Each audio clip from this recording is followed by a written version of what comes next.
Jonathan, welcome to the feed. How are you doing this afternoon? Oh, fantastic. What a great day. This summit is just amazing here. Well, it's great to meet you. You have very impressive work that you do. I'm really keen to get into it. So why don't we start with a little bit about you? Tell us who you are and what you do for a living. Yeah, so Jonathan Carroll, Senior Vice President for the Real Canadian Superstore Operations.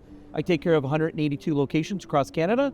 And it's just, listen, getting into the stores and having that, working with the customers, the community, and the colleagues, just amazing experience on a day-to-day basis. And I love it. I was going to say award-winning. You should say award-winning because one of the episodes we shot in the store in Port Coquitlam, right? Yeah. Fantastic store. Yeah, I love that so store. Impressive. Great community, great store manager. Yeah. Just love Kevin, how they right? get out there. His name is Kevin. Yeah, right? yeah, and I love how they get out there and they talk to the community, work on different programs, and do different things within the community. So we're here to talk about food reduction, and you chair a task force about that. So talk about that for a little bit. Yeah. So I was asked to head up this committee several years ago. So I chair for Loblaw's on food waste, everything to do with food waste. But really, it's about a dotted line. It's about bringing the entire Loblaw's enterprise together as a family and really work through how we're going to tackle food waste. We've got this goal to meet. We're very excited about hitting this goal. So, food waste is an efficiency metric, but I think it's a broader agenda than that, right? I mean, it's helping deliver value to Canadians every day, and a bunch of other things we're going to get into wrapped around that, right? Yeah, for sure. Food waste is cost. Really, when you look at it, it's a cost to the business, and it's tough. You really want to make sure you're reflecting on that and understanding that, because getting good food out to good customers is the most important thing. When it doesn't happen, think about that cost that's behind the scenes, packaging, transportation, colleagues, production, and all that adds up. Yeah. So you really want to look at it as a team, right?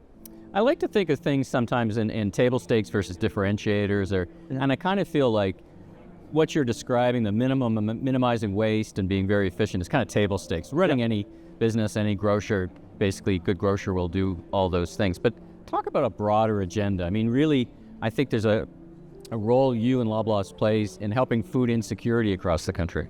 Yeah, 100%. So for us, really, we want to get it to our network, but we had to understand how to build that network. Right. And first of all, we have a lot of different banners. As you know, from Superstore, No Frills, Maxi, we're out there, we're everywhere, right? But understanding, bringing that team together. So what we have now is a representative on the Food Waste Committee. So we join together once a month and we tell that story of how we're going to build that out. But really, it's about training, operations, working the teams through that to understand the best model. But for us, it's our support functions. It's out in the community, right? So if you think of Food Banks Canada, Food Banks Quebec, and Second Harvest, they've done an incredible job partnering with us. And you need that partnership. You can't do it alone. Yeah. As a family, you cannot do it alone. And if I think about like Second Harvest and what they've done, they've created this incredible app for the operators where we can load great food, still short-coded, great offering to get out there to the food banks. And when you say short-coded, what does that mean? Short-coded means it's coming up towards best before date. Okay. So we want to get it out to the community and make sure we can get it out there and make sure it's being used. It's great food going out to a great quality. I had the opportunity to sit with David Long from the Greater Vancouver Food Bank, and actually he's an episode, the viewers would have just seen it, and I was so impressed by his innovative approach to doing a lot of things, and it was coincidental that we were sitting there, we're doing the interview, and he had all these army of volunteers prepping strawberries. And he was going to freeze-dry strawberries, and he said, "Where do they come from?" And sure enough, it came from Loblaw. So how does that happen? And how does a truckload of, I guess, short-coated strawberries wind up at a place like that? So I was just with David as well. Yeah. So in Vancouver, it was absolutely incredible. What they're doing is next level. Right. So that freeze-drying it and packaging and reselling it, what an incredible experience. But they're using farmers, they're using grocery businesses to take that short-coated product, freeze it in their units, and then divert it out to freeze dry, and then selling it back to the public or donating it when needed, especially if you're in northern Vancouver where you haven't seen fruit or veggies in a while. Getting that product out there, what an incredible experience. But our forecasting system is the best we can get. We really use our AI and technology, but sometimes there is going to be a miss, or the quality might not be up to standards where you have to freeze it right away. Getting that out to the food banks is we've got to work as a team and as a family to get it out there. The clock's really ticking. It's ticking. I mean, what impressed me about a lot of things, but what impressed me was this philosophy about that, there's actually plenty of food in this country, but it's not always in the same or in the right place, right? That's it. Our supply chain network reaches out to every food bank that's in the area, and if there is a situation, we make sure we get it to them right away. Right. So that good food goes to good people right away. Talk about the Feed More Families initiative, the pledge. and your progress towards it, and the infrastructure that powers it. I think you're touching on it, but say more about it. Yeah, so Feed More Families is really about getting out to our public and telling our story. We do cash donations through the self-checkouts. We do our fundraising, but really it's our system that we generated with Food Banks Canada, Food Banks Quebec, and then Second Harvest. Using their system to get product out to them when it's needed or when they need it right away is very important to us. And if you think about it, it's across 1,700 locations. You're getting that information and that product out there so that you can load it onto an app, and say if there was 2 racks of bread, then whoever's on that app can actually get it. So I know the Food Banks Canada in Ottawa, I know they do an incredible job going on the Second Harvest app every day. They pick and choose where they want to shop and grab those items based on the needs of that community, and then they do their pickup. What an incredible experience that is, and it makes the flow easy. It's almost like its own supply chain network of getting product out at the right time. It's almost like a shadow supply chain, or a complementary or parallel, I guess is probably the better way to describe it. But imagine all the volunteers that are supporting this across Canada. What a great infrastructure. It's amazing to see. Now, as I pull back the lens, there's 1,700 stores in the entire fleet. Yeah. And as you stitch together as a team this network to, help drive value to at the grocery shelf and make sure it's the right product, and then get it out to the community.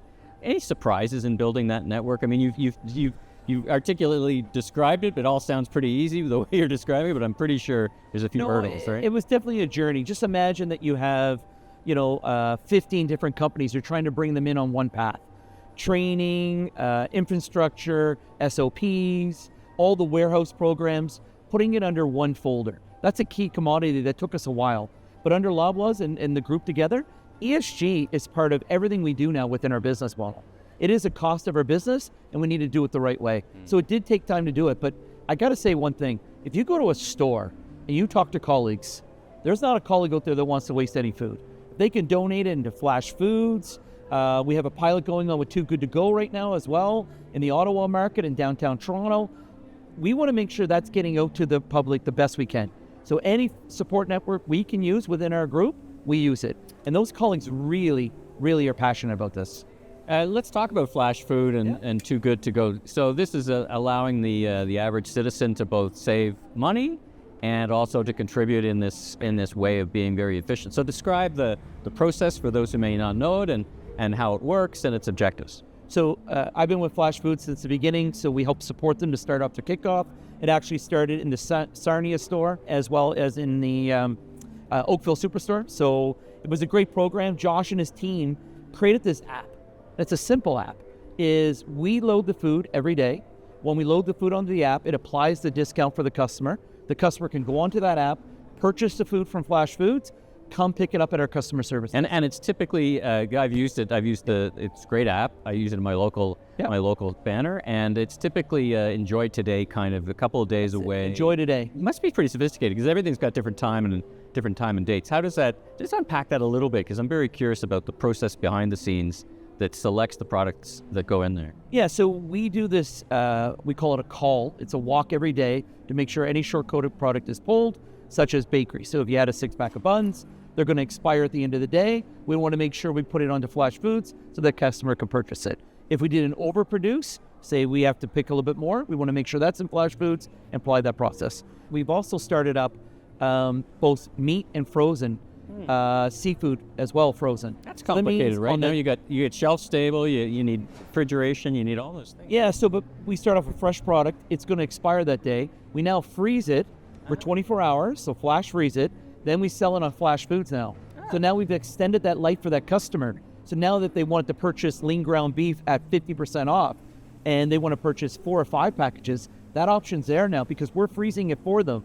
And then we're putting it onto Flash Foods. So that's new for our business. We started that about a year and a half ago. It's interesting, doing extremely well. That's how I use Flash Food often, is that I don't always need what is there, but if it's enjoy today, pop it in the freezer, and then you got some amazing food. The other one that's really interesting on Flash Foods is the $5 produce bag. 5 pounds for $5. You get a mixture. You don't know what's in your bag. It is a surprise bag.